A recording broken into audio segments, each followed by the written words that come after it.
Hello guys, meron tayo pag-uusapan sa video ngayon. So ngayon, 2026 na.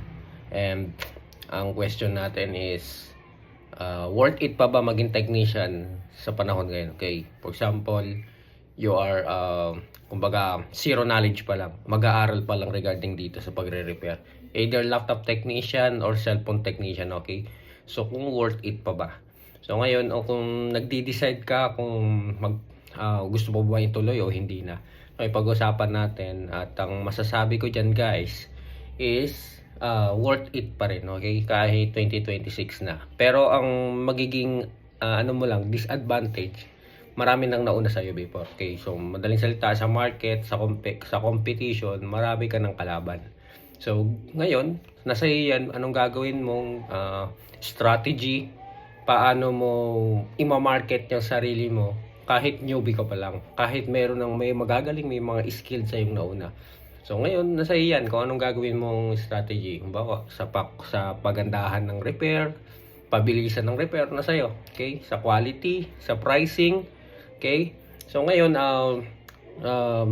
para sa mga nagnanais, okay?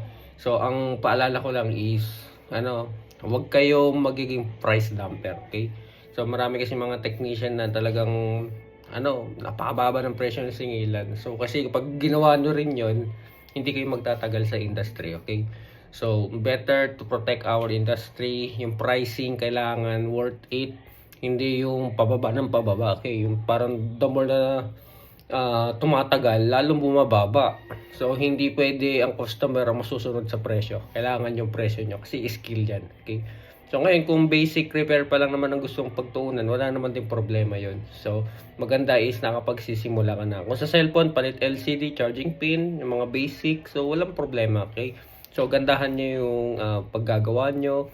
Kailangan malinis at mapagkakatiwalaan yung repair shop nyo. Kung sa laptop naman ba, format, install ng MS Office, ano pa ba, upgrading, okay? RAM, cleaning, so mga ganun pa lang yung ino-offer mo service, wala rin problema doon guys, okay? So as long as na you are trusted na technician at dala mo yung meron kang integrity, gusto mo pang long term, yung nakikita mo yung business mo o pagiging self-employed mo is for long term, alagaan mo yung market, alagaan mo yung integrity mo.